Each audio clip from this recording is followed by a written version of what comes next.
दोस्तों, आपके अपने ही यूट्यूब चैनल आर के वर्ल्ड पर एक नई वीडियो के साथ है। जैसा कि आप जानते हैं कि मासिक टेस्ट 2021 चल रहे हैं, तो अगस्त 2021 का हमारे पास एक विषय भौतिक शास्त्र का 11th क्लास का मासिक टेस्ट है।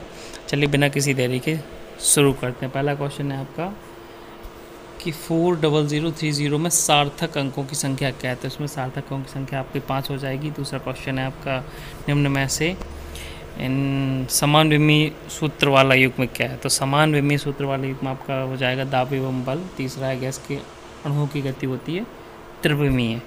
चौथा क्वेश्चन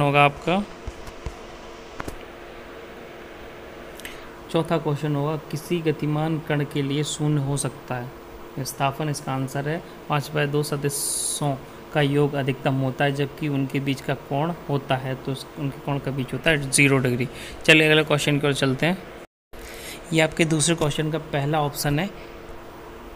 पूछा गया है क्वेश्चन में कि चाल एवं वेग में अंतर स्पष्ट कीजिए। तो हम चाल एवं वेग में अंतर बताते हैं। चलिए आंसर शुरू करते हैं। चाल की बात करें तो एकांक समय में चली गई दूरी को चाल कहते हैं, और वेग की बात करें तो एकांक समय में किसी भी निश्चित दिशा में विस्थापन वेग कहलाता है। दूसरा, चाल एक अदिश राशि है तो वेग एक सदिश राशि होगी।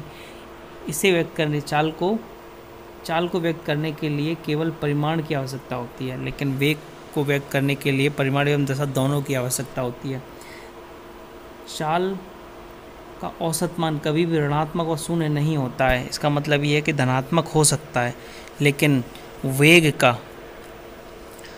का औसत मान शून्य, ऋणात्मक व धनात्मक सारी चीज़ तीनों हो सकता है। चलिए अगले क्वेश्चन की ओर चलते हैं। दूसरा क्वेश्चन है, किसी वस्तु को ऊपर से फेंका जाता है तो भी समय बाद या कुछ समय बाद ऊंचाई तेज से लौटकर उसी स्थान पर वापस आ जाती है, तो वस्तु का विस्थापन क्या होगा एवं उसके द्वारा चली गई दूरी कितनी होगी। तो आपका आंसर है वस्तु द्वारा विस्थापन 0 होगा और तय की गई दूरी आपकी 2 आवर होगी। चलिए अगले क्वेश्चन की ओर चलते हैं। ये दूसरे क्वेश्चन का चौथा प्रश्न है, समतल में गति के 2 उदाहरण दीजिए।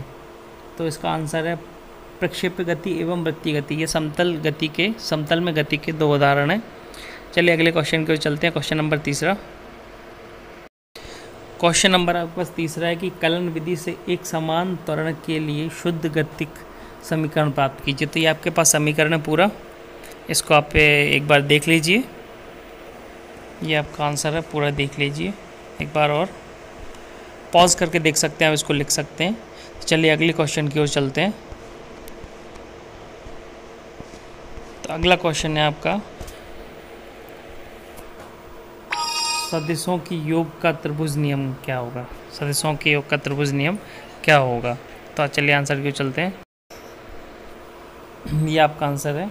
इस नियम के अनुसार यदि 2 सदिशों को परिमाण व दिशा में किसी त्रिभुज की 2 क्रमागत भुजाओं से निरूपित किया जाता हो, तब इन सदिशों का परिणामी परिमाण व दिशा में विपरीत क्रम में ली गई त्रिभुज की तीसरी भुजा के द्वारा निरूपित होगा। इसे सदिशों के योग का त्रिभुज नियम कहते हैं। यह आपका आंसर हुआ। चलिए अगले क्वेश्चन की ओर चलते हैं। क्वेश्चन नंबर तीसरा क्वेश्चन है, प्रश्न प्रक्षेप गति क्या है, प्रक्षेप के पथ का समीकरण प्राप्त कीजिए।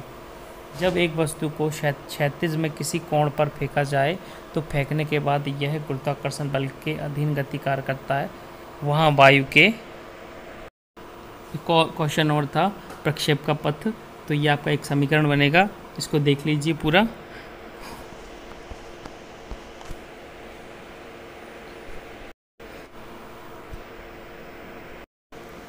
ये पूरा एक आंसर है, काफ़ी बड़ा आंसर है, ये पूरा देख लीजिए आप।